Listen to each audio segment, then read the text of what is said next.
Olá, caro estudante. Vamos agora para a nossa última parte do módulo 1, ainda falando sobre os critérios e recomendações ergonômicas para IHC. Ainda falando sobre objetos de interação, vamos continuar descrevendo mais sobre as caixas de mensagens, que são usadas para informar o usuário sobre o que fazer nas interações, em que estado se encontra o sistema, a resposta que o sistema dá a uma ação sua, uma situação perigosa, de erro, de anormalidade, ou como recuperar a normalidade de um sistema. Normalmente, essas caixas são do tipo modais, aquelas que exigem que o usuário comunique que tomou conhecimento do seu conteúdo, ou seja, ela trava uma ação enquanto você não responder à caixa de diálogo. Quando pertinente, um ou mais botões de comando, como por exemplo sim e não, devem ser previstos nas caixas para receber a confirmação do usuário. É muito comum quando a gente vai sair de um arquivo, por exemplo, sem salvá-lo, aparece a mensagem perguntando se a gente quer salvar. Quando a mensagem destinar a solicitar uma confirmação de uma ação destrutiva, ou seja, aquela que pode ter um efeito colateral, a opção padrão ela deve ser sobre a anulação e não sobre a confirmação da ação. Caixa de mensagem envolvendo ações perigosas, como formatação de disco, elas devem também ser destacadas pelo uso de alerta, pelo efeito de intermitência, de piscar, ou ainda por um som. Observe que o não aí, o cancelar, eles ficam em foco, porque se o usuário por acaso pressionar um Enter, ele não confirma a ação, ele tem a oportunidade de se arrepender e de voltar atrás. Um outro objeto de manipulação bastante comum são os cursores, porque eles representam os objetos verdadeiramente que são manipuláveis pelo usuário de uma interface gráfica. São pequenos para facilitar a designação de objetos na tela, são os apontadores. O cursor associado ao mouse ele se desloca sobre os objetos da tela e muda de forma em função do posicionamento do tipo de tarefa. E isso é bastante significativo para o usuário. Então a gente tem aí, por exemplo, a seleção normal, a setinha, a seleção da ajuda, trabalhando em segundo plano, ocupado, seleção de precisão mais, ou a seleção de texto, que ele vira uma barrinha vertical. Então o cursor ele muda de formato conforme a tarefa que ele está sendo designado. O cursor que é associado ao teclado, ele marca a posição de inserção de caracteres em um campo de edição e pode também variar conforme a tarefa ou estado do sistema. O recurso de intermitência, de piscar, é usado para chamar a atenção e, ao mesmo tempo, não atrapalhar a visualização do texto. O cursor para texto é um cursor menor. Em interface de telas táteis, que são touchscreen, os objetos de interação passam a ser manipuláveis e, caso o usuário use o dedo, o tamanho dos objetos de espaçamento também devem ser aumentados, porque senão a gente vai, com o dedo, vai tentar acessar alguma tarefa e termina acessando outra. Isso acontece frequentemente quando a gente está usando, por exemplo, telas de aplicativos em smartphones. Os menus. Os menus também facilitam demais as entradas dos usuários por meio de seleção de uma entre as várias opções que são disponíveis. Proporciona a redução do esforço físico cognitivo, porque o usuário não precisa decorar os comandos estão lá colocados na tela por meio de menus. O usuário também não precisa digitar nem lembrar o nome exato do comando. Eles correspondem a uma grande variedade de objetos, como estrutura de menus, barra ou caixa de ferramentas, lista de seleção, grupos seletores ou botão de comando. Então aí nós temos alguns exemplos de um aplicativo, por exemplo, arquivo, página inicial, inserir, design, isso é um típico menu do PowerPoint. Nós temos esse menu das bolinhas, que são de aplicativos. A partir dessas bolinhas a gente acessa também diversas opções, sobretudo de configurações. E a gente tem um menu de barra aqui, nessa tela escura. Quando a gente clica sobre ele ou coloca o dedo sobre ele, ele desdobra-se, mostrando aí as opções do menu. A estrutura de menus, na realidade, elas estão associadas a comando do sistema. Quando eu digo arquivo, todos os comandos relacionados a arquivo, abrir, fechar, salvar, salvar como, eles ficam agrupados dentro do menu arquivo. Então existe o menu principal e diversos painéis de menus de ordem inferior que são acionados por meio de opções do menu de hierarquia superior. Por exemplo, o menu arquivo é o menu de hierarquia superior. Dentro dele eu tenho salvar, salvar como, fechar, abrir, novo.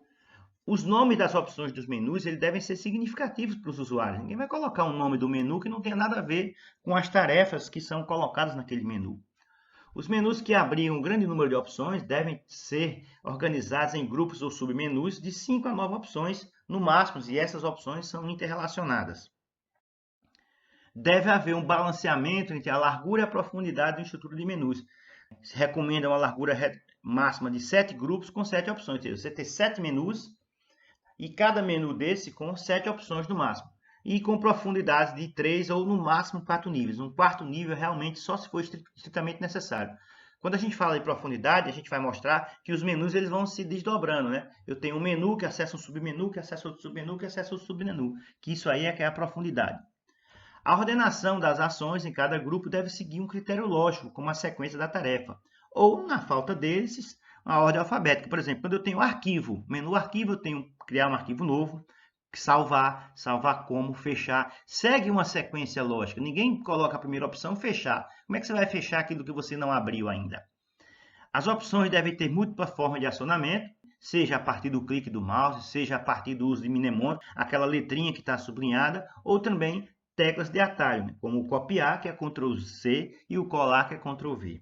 Em relação à estrutura de menus, ela pode ser feita a partir de uma barra de menus, que é mais comum, ou um painel de menu, que é um menu vertical, aquele menu que geralmente fica na lateral. A barra de menus ela abriga as opções do menu principal, que também segue a mesma regra para a quantidade de opções, 7 mais ou menos 2 opções.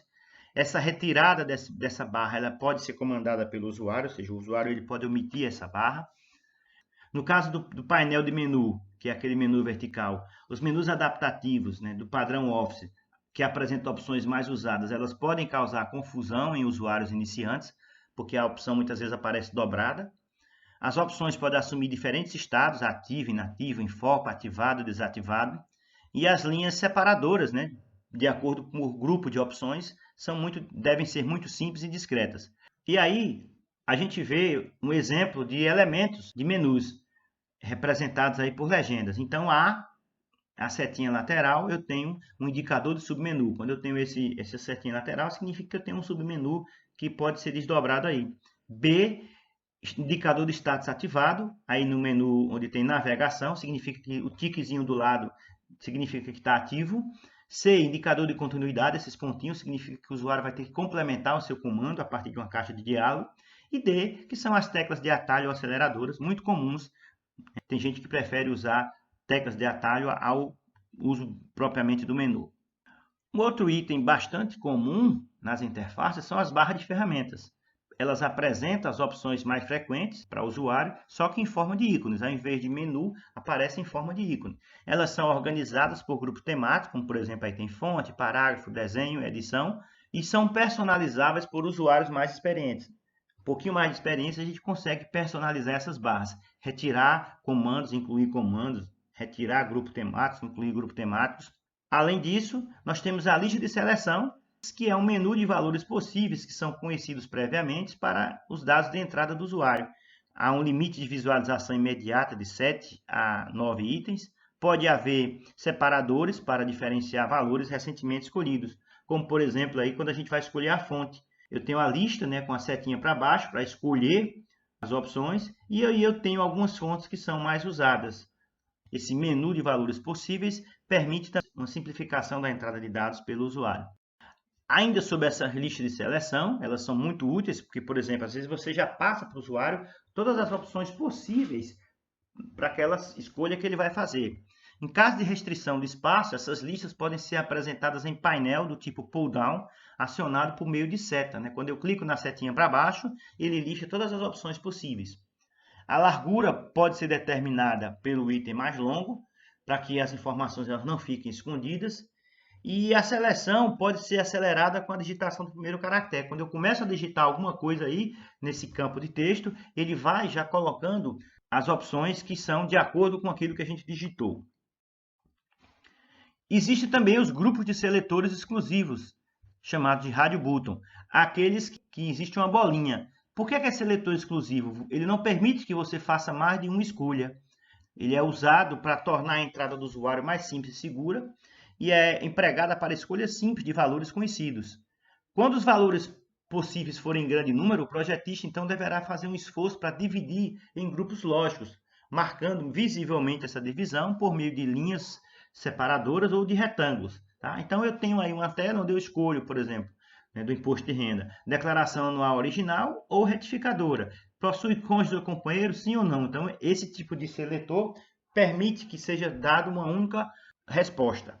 Já os grupos de seletores não exclusivos, chamados de checkbox, são usados para que o usuário possa escolher diversas opções entre as diferentes possibilidades, ou seja, ele pode usar mais de uma opção aí, como é o caso do efeito das fontes. A fonte pode ser sublinhada, pode ser sombra entre relevo, sobrescrito, subscrito, e todas essas opções podem estar marcadas, ou nenhuma delas, ou somente uma delas, duas delas. Também, quando os valores possíveis forem em grande número, o projetista deverá fazer um esforço para subdividir em grupos lógicos, marcando visivelmente essa divisão por meio de linhas simples ou retângulos, como está aí esse retângulo de efeitos. Ok? Então, com isso, a gente finaliza esse módulo 1, pedindo a vocês que dêem uma olhada no material complementar, tá? E, caso tenham dúvidas, postem lá no fórum de dúvidas. Um grande abraço e até o próximo módulo.